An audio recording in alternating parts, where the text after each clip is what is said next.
She barged in my home like she owned the place, screaming about lawn heights and fence colors. Then she called 911 on me, but had no idea my wife was the officer on duty. What happened next? Let's just say Karma showed up in uniform. Let's dip in. It was a peaceful Sunday morning in our quiet suburban neighborhood. I was enjoying a cup of coffee in the kitchen, wearing my robe, when I heard a loud and aggressive knock at the front door, 3 times in rapid succession. I knew that knock. It was Karen. Yes, the Karen of our neighborhood. Karen, the self-appointed queen of our local homeowners association, had made a name for herself by harassing residents over lawn edges, mailbox paint, and even holiday decorations.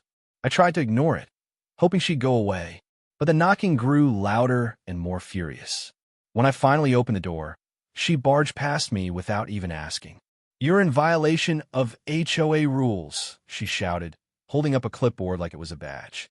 "Your fence is 2 inches too high and your grass is half an inch too long." I blinked in disbelief. "Karen, this isn't your house. You can't just walk in here." But she wasn't listening. She walked around my living room like she was on a home inspection mission. That's when I pulled out my phone. "I'm calling the police," I told her. She snapped around. "Oh no, I'm calling the police.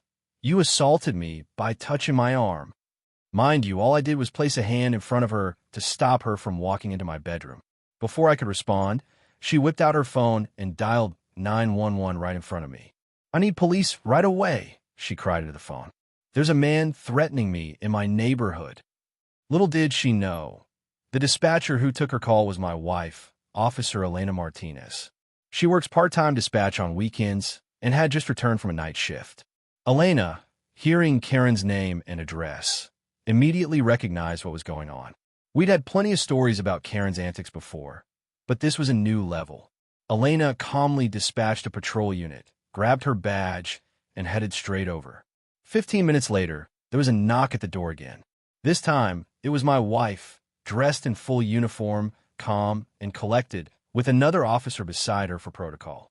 Karen's face turned pale the moment she saw her. "Oh no," she muttered. "You're the one on the phone."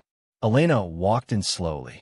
"Ma'am, we receive a report of trespassing and a false 911 call. Mind explaining why you're inside this man's home without permission?" Karen instantly flipped into victim mode. "He attacked me.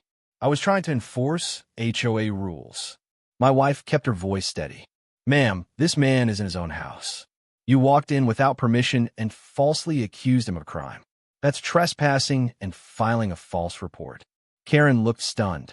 "But I'm on the HOA board. That gives me the right to inspect." Elena cut her off. "The HOA doesn't give you legal authority to enter homes, especially by force. You're not law enforcement.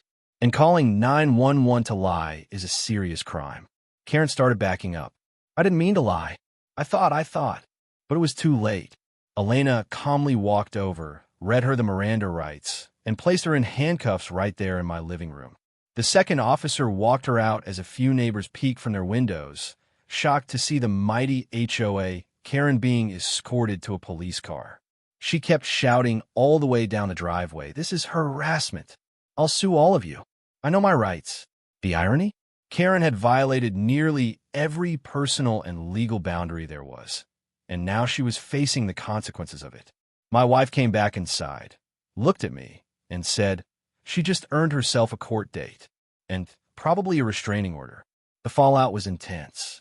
Karen was charged with criminal trespassing and making a false report to law enforcement. She ended up spending the night in holding and was later released on bail. At the next HOA meeting, the board voted to suspend her for abuse of power.